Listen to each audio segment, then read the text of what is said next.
Que tal falarmos um pouco sobre o livro mais famoso e vendido de todos os tempos? Ao longo da história, milhões de pessoas leram e se inspiraram na Bíblia.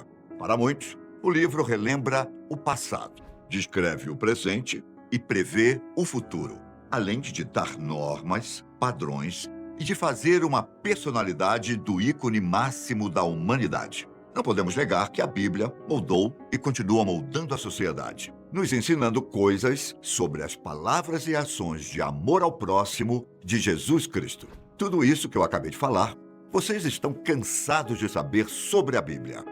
Mas vocês sabem me dizer quem foi que escreveu o livro sagrado?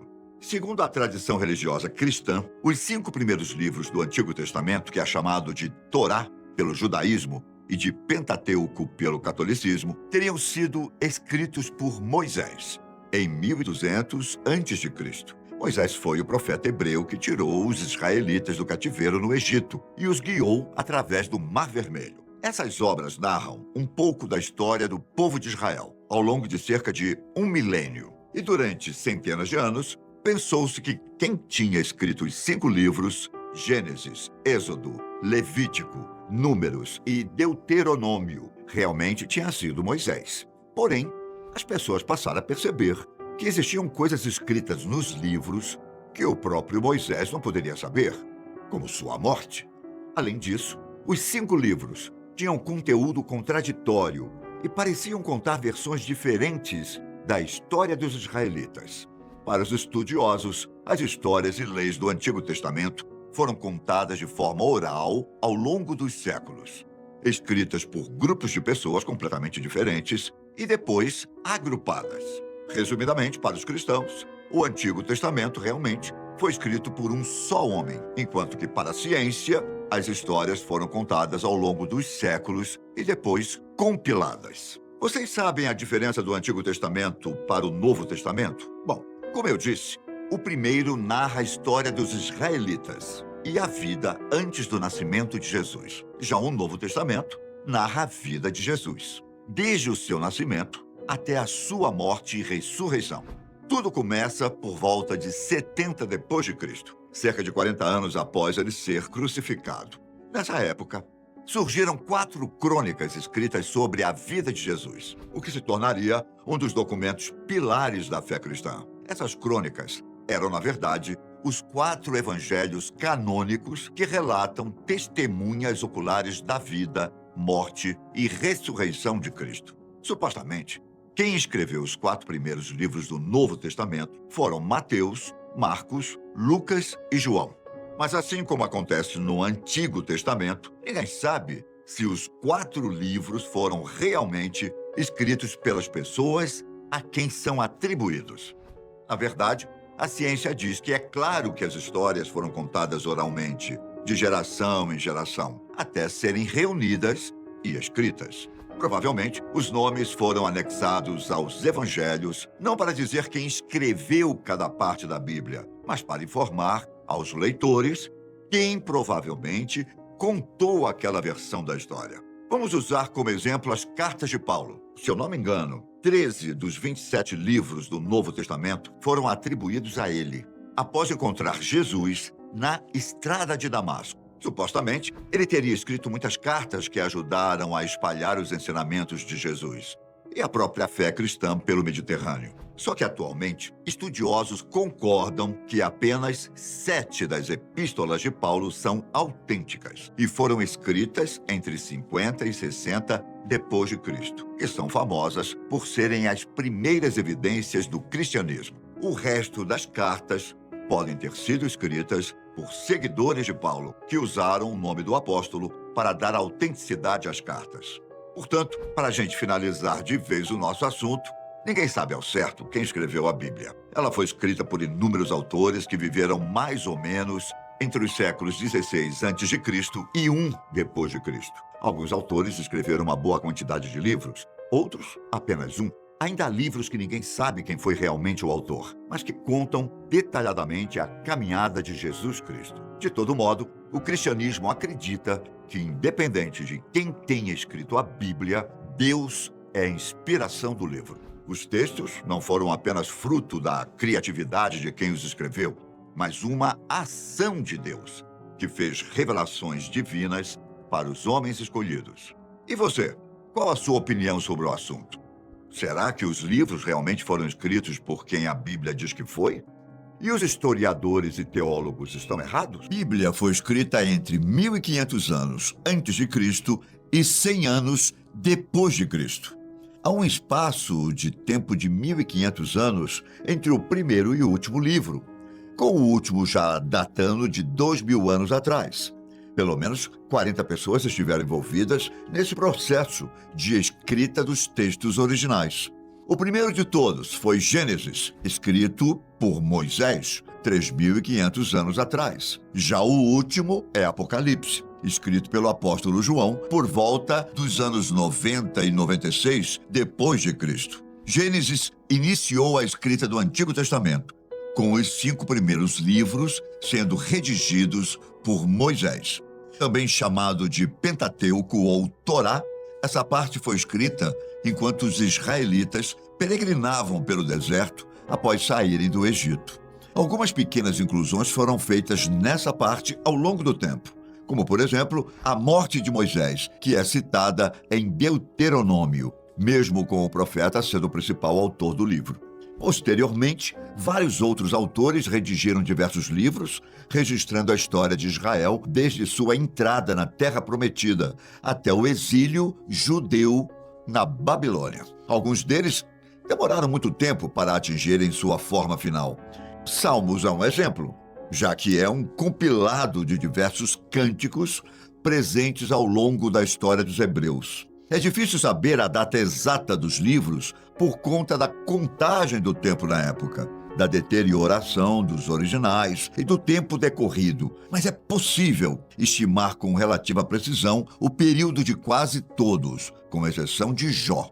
Há estudiosos que dizem que ele pode ser tanto o último livro a ser escrito no Antigo Testamento quanto o primeiro. Agora, sobre o Novo Testamento. Tudo ele foi escrito após a vida de Jesus aqui na Terra. Sua escrita está separada em 400 anos, aproximadamente do fim do Antigo Testamento. Nesse espaço de tempo, alguns outros livros históricos foram escritos, mas não considerados pela tradição judaica nem pelos cristãos protestantes.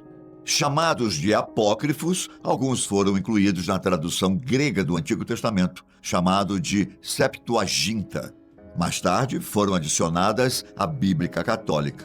Voltando ao Novo Testamento, é difícil saber qual foi o primeiro livro a ser escrito, já que todos foram redigidos em um tempo relativamente próximo. É possível que o Evangelho de Marcos tenha sido o primeiro, lá por volta de 40 depois de Cristo. Ou então algumas cartas paulinas, lá pelos anos 50.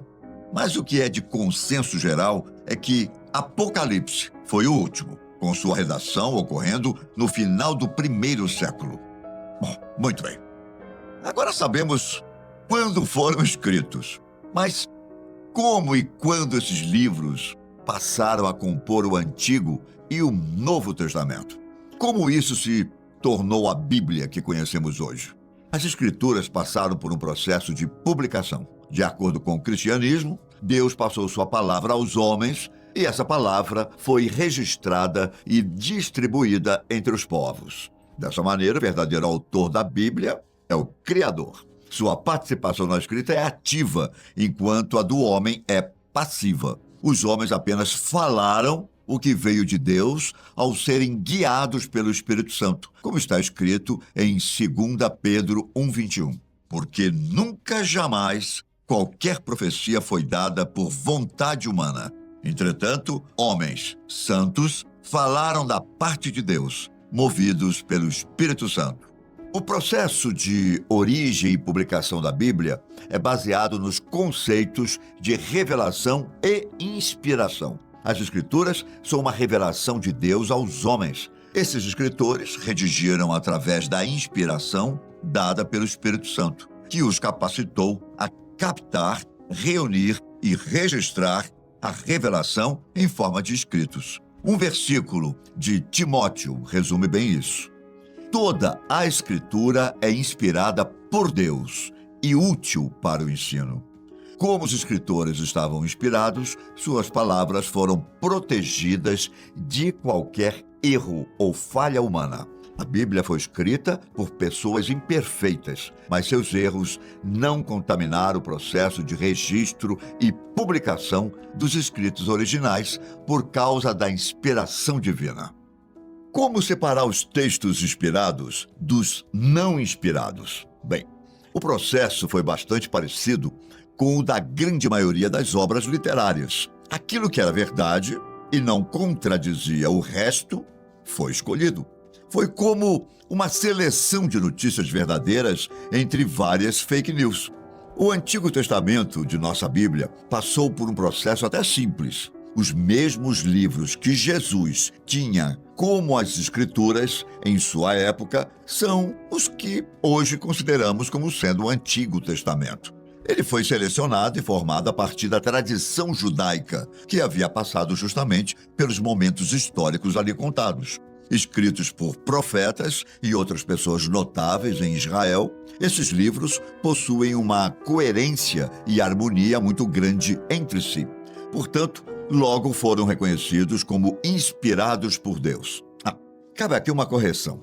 Para formar a Bíblia, a Igreja não escolheu os livros, apenas reconheceu aqueles já escritos por Deus. Afinal, tudo depende da vontade dele nas religiões cristãs. Portanto, na época da Igreja primitiva, que surgiu pouco depois da ressurreição de Jesus, os livros do Antigo Testamento já eram reconhecidos como Palavra de Deus. Basicamente, era a Bíblia da época de Jesus. Os livros apócrifos, porém, que foram escritos entre o Antigo e o Novo Testamento, não eram considerados como canônicos nessa época. Por isso, em grande parte das Bíblias, eles não estão presentes. O Novo Testamento, por sua vez, teve uma formação um pouco mais discutida. O reconhecimento dos textos inspirados entre os vários escritos nos primeiros séculos foi feito pela Igreja cristã primitiva, levando em conta 3 princípios. Os textos precisavam ser escritos pelos apóstolos ou por companheiros destes. Isso porque, como representantes de Cristo e companheiros dele aqui, a autoridade deles quanto à inspiração era inegável. Outro princípio era o mais lógico de todos. Os novos textos não podiam contradizer os antigos. Ou seja, se algum escrito tinha ensinamentos contrários aos do Antigo Testamento, era imediatamente descartado. O último princípio era o da aprovação geral. A grande maioria dos cristãos da época, no caso os primeiros séculos, precisava reconhecer a inspiração do texto. Se quase todas as igrejas reconheciam o valor dos escritos, então ele era inspirado. Utilizando desses 3 princípios, a igreja primitiva conseguiu separar os textos coerentes e harmônicos dos demais, assim formando mais uma parte do cânon. Os 27 livros do Novo Testamento foram reunidos e aceitos desde pelo menos o ano 350 depois de Cristo. Dessa forma, os concílios e reuniões da igreja não decidiram o cânon da Bíblia. Eles apenas reconheceram qual era o cânon já escrito por Deus. Com essas 2 partes, as escrituras foram fechadas com os originais dos textos que conhecemos. Ao longo de todo esse tempo, o próprio Senhor preservou sua palavra, apesar de os homens e de Satanás tentarem recorrentemente pervertê-la. Por causa disso, a palavra foi preservada e permanece sem ser adulterada por causa de Deus. Isso também cumpre uma profecia de Isaías 40. Seca-se a erva e cai a sua flor, mas a palavra de nosso Deus permanece eternamente. A questão das traduções também está ligada a isso. Para que a palavra fosse espalhada, precisou ser copiada e traduzida. Mas será que isso não a modificou muito? Bem, graças a Deus, não. A versão mais antiga do Antigo Testamento que temos é do século X depois de Cristo, mas é extremamente próxima da Septuaginta, versão do texto que começou a ser feito antes mesmo da vida de Jesus. Outros manuscritos descobertos, como os do Mar Morto, atestam a fidelidade das traduções atuais. O Novo Testamento é ainda mais verificado. Há milhares de escritos gregos que comprovam a autenticidade dos textos de hoje. Alguns desses manuscritos datam de poucas décadas depois da escrita dos originais. Com isso, os estudiosos afirmam que aproximadamente 99% de todas as traduções e cópias sérias são fiéis aos originais. Quando for ler as Escrituras, lembre-se de que foi um grande e trabalhoso processo para que ela chegasse às suas mãos de maneira fiel aos originais. Você estudou a Bíblia, com certeza já deve ter se perguntado se esses milhões de seguidores dos evangelhos, que acreditam terem sido inspirados por Deus, conhecem de verdade esse grande monumento literário e religioso que é a Bíblia. Você pode até não saber, mas ao todo existem 5 Bíblias diferentes. A judaica, a hebraica, a católica, a ortodoxa e a protestante. A católica, por exemplo, tem vários livros do Antigo Testamento que não figuram na judaica, que não os consideram autênticos. Entre eles, o Cântico dos Cânticos, considerado um livro erótico e até possivelmente escrito por uma mulher. Os católicos também o tiraram da Bíblia e depois acabaram o aceitando como inspirado. Para você ter uma ideia, nos primeiros anos do cristianismo, existiam mais de 80 evangelhos que narravam a vida e a doutrina de Jesus de Nazaré, de sua família e de seus discípulos também. De todos esses livros, apenas 4 foram considerados pela Igreja como canônicos. Os outros foram considerados apócrifos ou não autênticos. Diante disso, não seria um absurdo pensar que a Bíblia pode ter sido alterada com o passar do tempo, certo? Bom, seja de forma intencional ou não, acredite, essa obra nem sempre foi como conhecemos ela hoje. Vamos começar falando de uma das histórias mais conhecidas da Bíblia e que pode não ter sido totalmente inventada.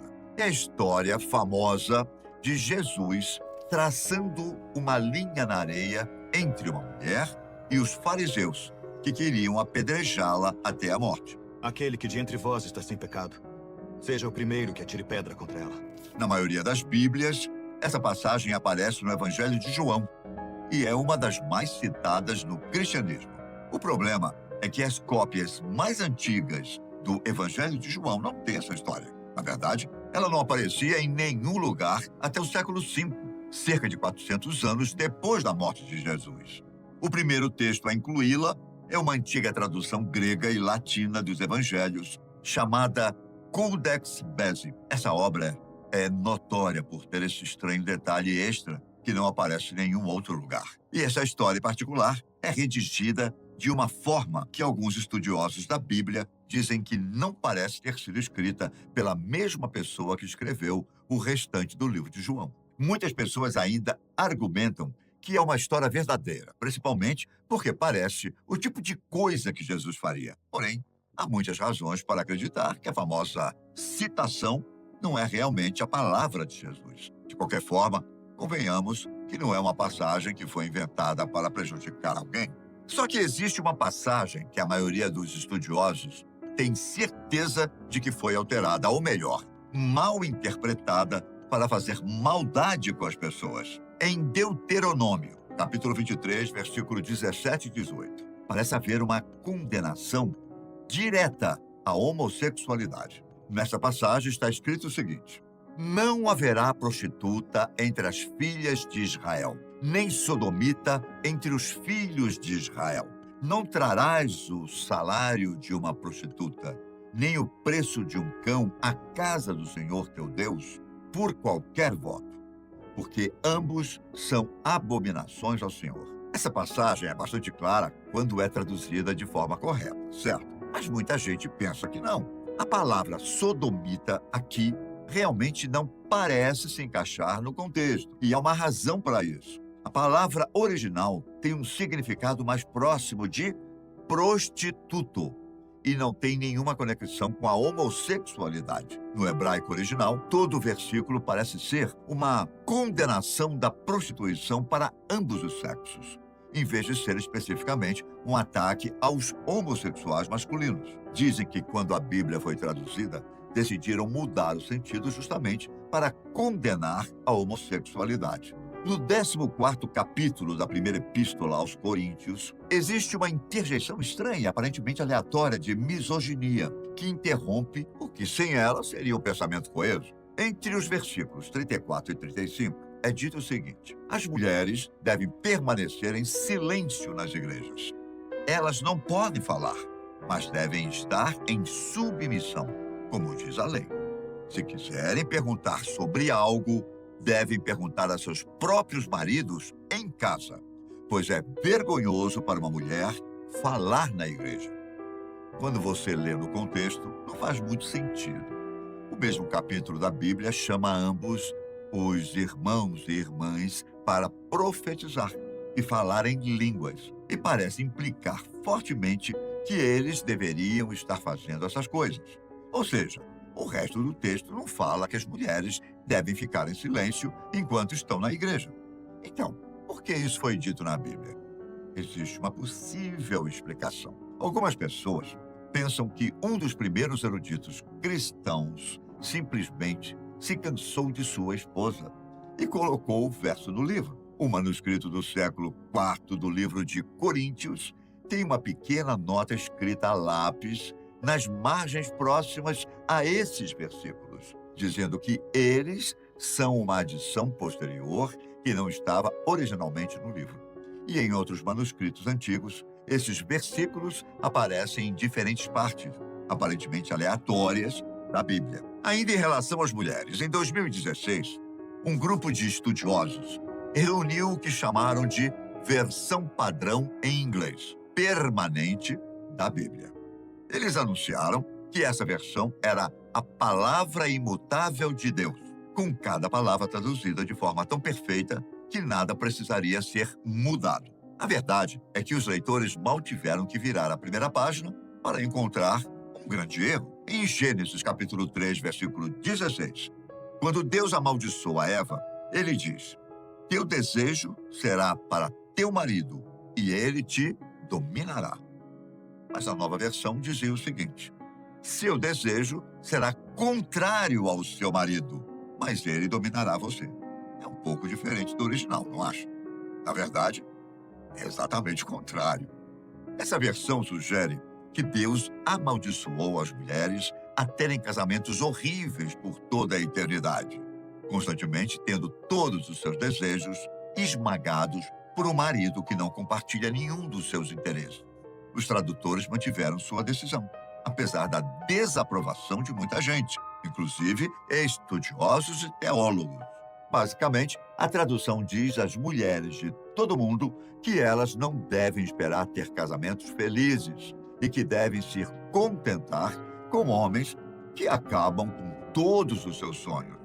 E ai de quem reclamar, pois para eles ninguém deve contestar a palavra de Deus. No Evangelho de Mateus é declarado que Jesus é o filho primogênito de Maria, pelo menos em algumas traduções da Bíblia. Em outros apenas o chama de filho.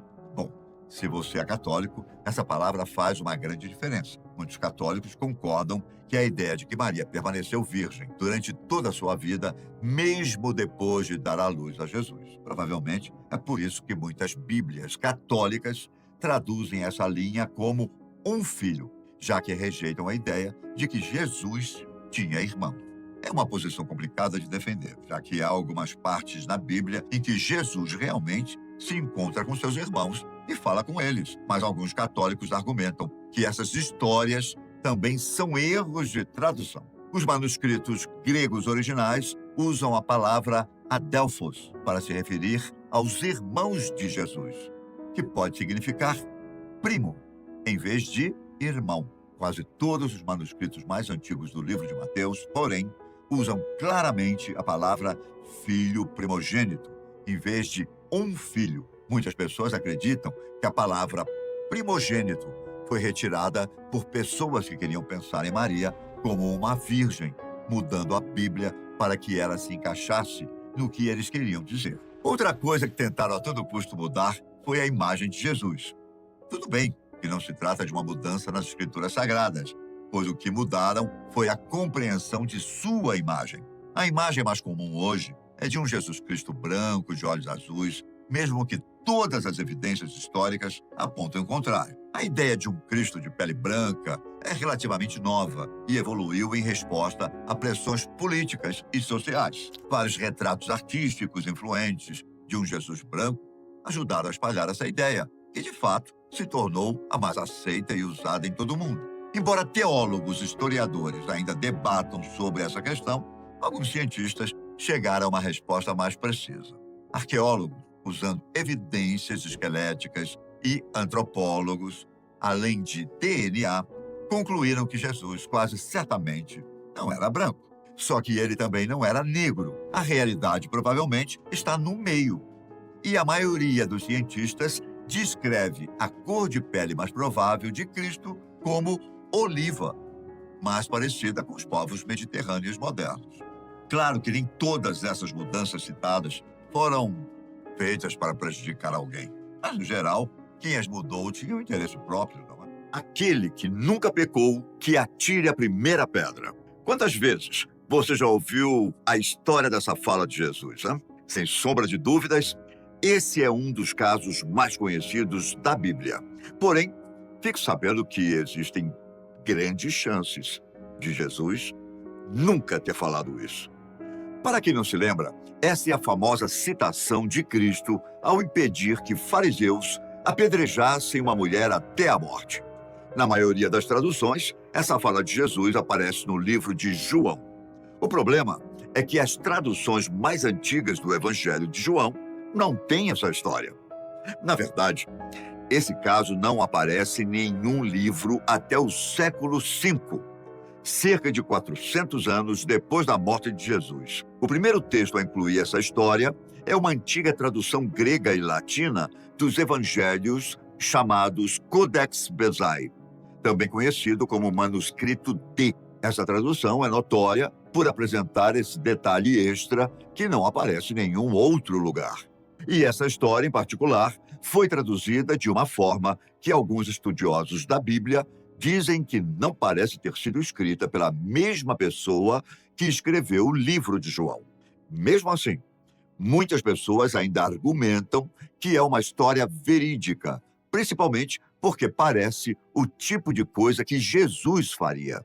Realmente, há muitas razões para acreditar que esse caso de fato aconteceu. Porém, Jesus nunca disse isso. Agora me conta, você já sabia que essa fala de Jesus nunca esteve realmente presente na Bíblia? Bom, vejamos qual a relação da figura do unicórnio com a Bíblia. Este ser está supostamente presente em várias passagens diferentes da Bíblia cristã, como no livro de Salmos, de Jó, Números, Isaías e Deuteronômio.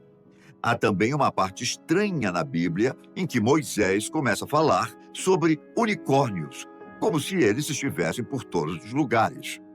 Essas supostas presenças desse ser na Bíblia fazem muita gente até hoje acreditar que eles realmente foram citados nas Escrituras Sagradas.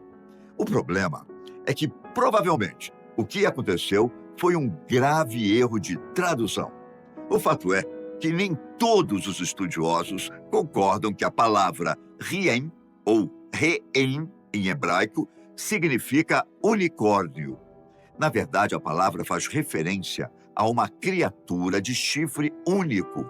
Então, se trata mais de um gênero do que de uma espécie. É uma palavra que pode se referir a praticamente qualquer criatura com chifres, incluindo rinocerontes, bois, búfalos e antílopes. Apesar de a versão da Bíblia do Rei Jaime, também conhecida como Versão Autorizada do Rei Jaime, citar a palavra unicórnio, outros animais apareceram em outras traduções. Hoje, a maioria das Bíblias o chama apenas de boi selvagem, e o unicórnio se tornou parte de nossas fantasias mitológicas. Tudo isso graças a uma tradução mal feita. O 14º capítulo da primeira epístola aos Coríntios, de autoria do apóstolo Paulo, contém uma passagem um tanto estranha. Aparecendo nos versículos 34 e 35, é dito o seguinte: as vossas mulheres estejam caladas nas igrejas, porque não lhes é permitido falar, mas estejam sujeitas, como também ordena a lei. E, se querem aprender alguma coisa, interroguem em casa a seus próprios maridos, porque é vergonhoso que as mulheres falem na igreja. Existe um grande problema de coerência no contexto desse texto. No mesmo capítulo, a Bíblia chama homens e mulheres para profetizar e falar em línguas, deixando claro que os irmãos e as irmãs deveriam estar fazendo essas coisas juntos dentro da igreja e não permanecer em silêncio enquanto estão na casa de Deus. Mas então, quer dizer que o texto da Bíblia é contraditório? O texto não, mas a sua tradução sim. Algumas pessoas acreditam que um dos primeiros eruditos cristãos simplesmente se cansou de sua esposa e colocou um verso para exigir que ela lhe deixasse em paz. Reza a lenda que existe um manuscrito do século IV do livro de Coríntios que tem uma pequena nota escrita a lápis nas margens próximas a esses versículos, dizendo que eles são uma adição posterior que não estava originalmente no livro. Em outros manuscritos antigos, esses versículos aparecem em diferentes partes aleatórias da Bíblia. Nesse caso, não foi um erro de tradução, mas alguém que se cansou da sua esposa e decidiu acrescentar alguns versículos nas Escrituras Sagradas. Ao mesmo tempo, muitos acreditam que essa teoria foi criada por leitores modernos para tentar apagar essa parte da Bíblia, já que existem muitos manuscritos que contêm esses versículos. Sendo assim, ao menos por hora, a maioria das traduções ainda deixa esses versículos como estão. Em uma edição da Bíblia do Rei Jaime, feita em 1631, houve um erro de impressão que modificou completamente um dos 10 mandamentos. Como todos sabem, os 10 mandamentos envolvem coisas como não matarás e não roubarás. Porém, algo muito estranho aconteceu. Na impressão feita por um homem chamado Robert Barker, faltou a palavra não. E um dos mandamentos ficou: você cometerá adultério. Na época, a edição deu o que falar. E Robert Barker, além de ter recebido uma multa, ainda perdeu sua licença de impressão para fazer impressões. Na época, o rei Carlos I da Inglaterra ordenou que todas as 1000 cópias da chamada Bíblia Perversa fossem queimadas. Dizem que, atualmente, ainda existem apenas cerca de 10 cópias e, em 2015, uma foi vendida por mais de $40 mil. Por fim, mas não menos importante, temos um dos versículos mais polêmicos da Bíblia. Em Deuteronômio, capítulo 23, versículos 17 e 18, é dito o seguinte: não haverá prostituta entre as filhas de Israel, nem sodomita entre os filhos de Israel. Não trarás o salário de uma prostituta, nem o preço de um cão à casa do Senhor teu Deus, por qualquer voto, porque ambos são abominações ao Senhor teu Deus. Com esses versículos, muita gente os utiliza para condenar a homossexualidade. Parece bastante claro o que esses versículos querem dizer, mas os mal-intencionados acham que essa passagem quer dizer outra coisa. A palavra sodomita, em seu significado original, está mais próxima de prostituto e não tem nenhuma relação com a homossexualidade. Ou seja, no hebraico original, todo o versículo parece estar claramente condenando a prostituição para ambos os sexos, em vez de ser especificamente um ataque aos homossexuais. Mesmo assim, líderes religiosos continuam usando os versículos para condenar a homossexualidade, mesmo que o termo não seja citado em momento algum na Bíblia. Vale lembrar que muitas traduções da Bíblia tinham influências políticas. Estudiosos afirmam que a versão mais usada, a já citada Bíblia do Rei Jaime ou King James foi traduzida em uma época em que o rei queria proteger a Grã-Bretanha de uma guerra religiosa e, por isso, nomeou 54 eruditos e clérigos para fazer a tradução. Foram longos 7 anos para concluir o trabalho que não foi planejado para ser uma criação literária, mas sim um compromisso político e teológico entre a igreja estabelecida e o crescente movimento puritano, o que explica muita coisa. Sabemos que nos 27 livros do Novo Testamento, a infância de Jesus Cristo só é narrada nos evangelhos de Mateus e Lucas. Mas você sabia que esses não foram os únicos livros escritos sobre a vida de Jesus? Você sabia ainda que existem muitos outros relatos sobre o pequeno e, ao mesmo tempo, grandioso menino Jesus? Sabemos que muitos relatos antigos não foram incluídos entre os livros da Bíblia, por não serem reconhecidos pelo Vaticano como evangelhos autênticos. Esses textos são chamados de livros apócrifos. A estimativa é de que existam mais de 100 livros que foram excluídos pela Igreja. É difícil dizer o número exato dos livros apócrifos. Algumas listas aparecem com um número maior, outras com uma quantidade menor. O fato é que muitos desses manuscritos só foram encontrados em achados arqueológicos e apenas recentemente foram traduzidos para outras línguas, até serem difundidos e conhecidos por pessoas do mundo inteiro. Do Novo Testamento, já foram reunidos aproximadamente 60 livros de autores diferentes, como o livro de Filipe e o de Maria Madalena.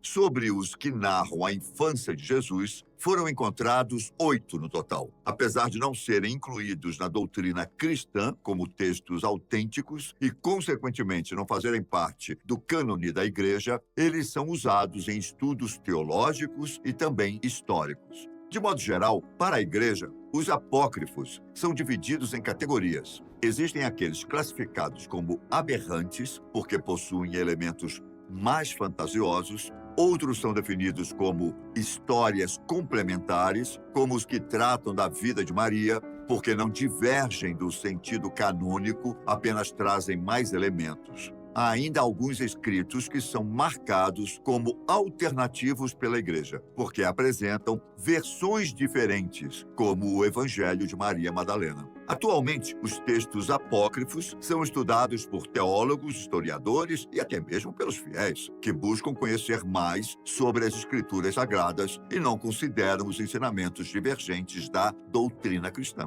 O livro de São Tomé é uma dessas obras. Os relatos de Tomé foram extraídos dos manuscritos encontrados em 1945 no Egito, perto da cidade de Nahramadi, os famosos manuscritos do Mar Morto. Os textos encontrados datam do século I e contam os anos iniciais da vida de Jesus, aproximadamente dos 5 aos 12 anos de idade. O escrito começa a partir do ponto onde termina o Evangelho de Tiago e vai até o episódio de Jerusalém entre os doutores. O livro se inicia da seguinte forma: Eu, Tomé, israelita, julguei necessário levar ao conhecimento de todos os irmãos, descendentes dos gentios, a infância do nosso Senhor Jesus Cristo, e tantas quantas maravilhas ele realizou, depois de nascer em nossa terra. O Evangelho de Tomé já era conhecido em grego antes de ser descoberto em 1945 no Egito e catalogado